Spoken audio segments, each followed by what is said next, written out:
Hi there, welcome back to Water Finance and Management Conversations, the series where we take a few minutes to chat with industry experts about the most important issues facing the water utility sector.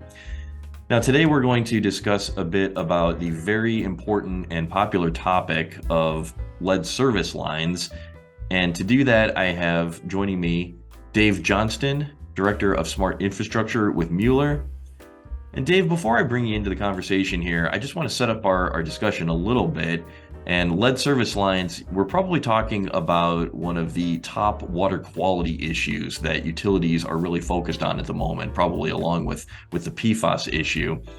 And to kind of put things in perspective and set things up a little bit on the compliance side, utilities have until drinking water utilities, that is, has until October 2024 to comply with the US EPA's lead and copper rule revisions, which require them to develop an inventory of lead pipe materials and develop a plan to replace them if, in fact, lead is found within that service area.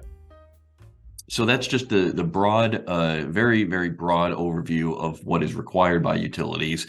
And so, Dave, maybe we could start right there. What is your sense for, I guess, where utilities stand right now on this task, and just your sense for how this work is progressing industry-wide? Thanks, Andrew. And so just to frame it up a little bit, there are some reports say there are as many as 12 million lead service lines in the U.S., and then that's spread amongst, the roughly 50,000 water utilities that we have. And so each of those utilities have to, compile an accurate inventory of all of the lead services and their locations, and that's going to be a big challenge for everybody out there. I've been talking to lots of utilities about this and trying to understand where their challenges are, where they need help. There are some that are ahead of the game and they've been doing this for a number of years, but still many utilities are having trouble with this.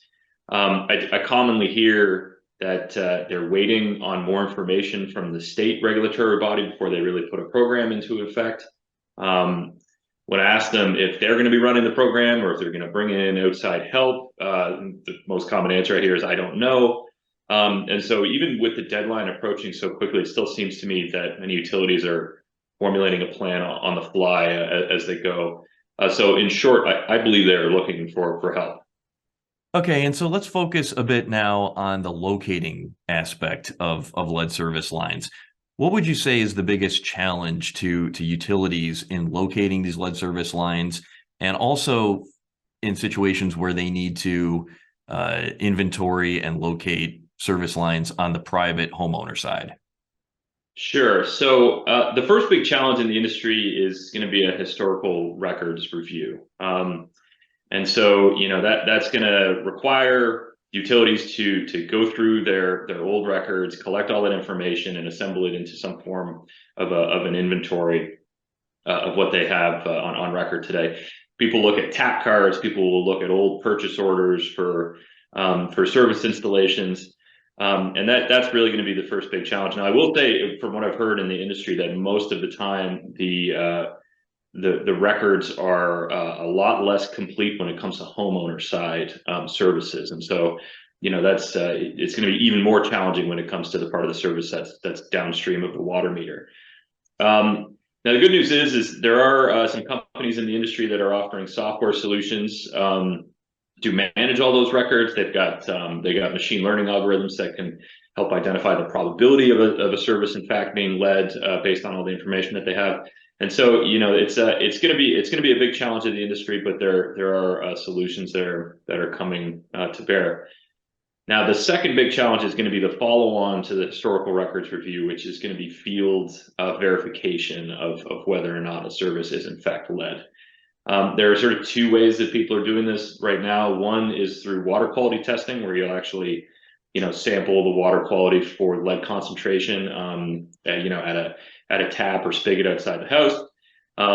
That's good to confirm if there's lead in the water, but it doesn't do anything to confirm if the pipe is in fact lead. It doesn't identify the source of the lead contamination, and so it can't be used to really confirm if that service is in fact lead.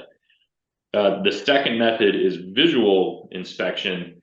That can happen inside the house, or that can happen via excavation outside the house, but it has its limitations as well. mainly is it's just looking at it, it's not that easy to confirm if it's lead or not. There's the EPA sort of did release a nice process to make that confirmation, but if, for example, you're going to rely on the homeowner to look in their basement, they're not materials engineers, they're not experts, and they're going to make mistakes. And so lots of challenges with the existing methodologies that are out there today.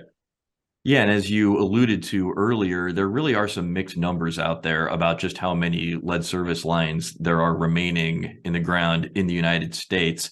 And I think your comments there really sum up and put into perspective just how monumental of a challenge this is with many different aspects to it.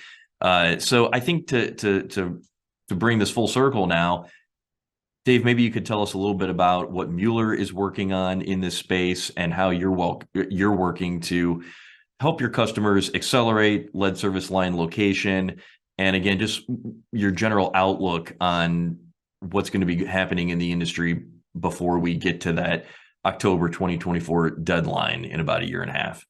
Sure. So Mueller's developed a non-invasive acoustic approach, which can be used to determine if a service line is in fact lead.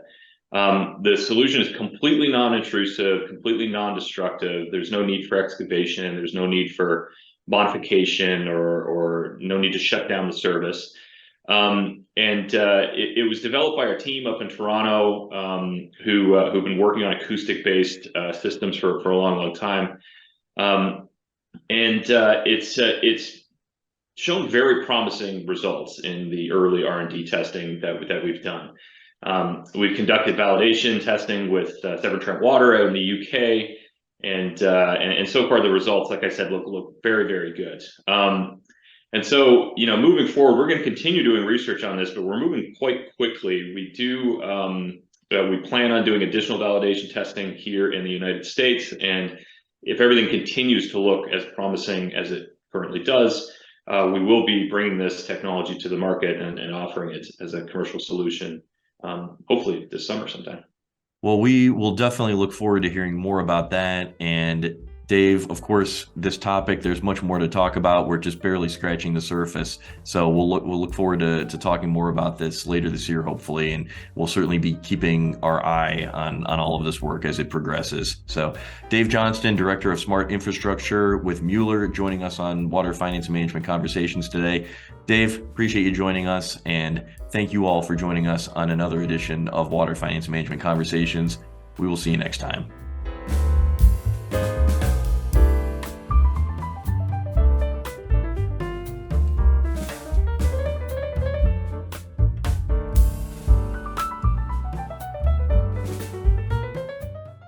Subscribe to Water Finance and Management's YouTube page and visit waterfm.com for the latest water industry news and insight.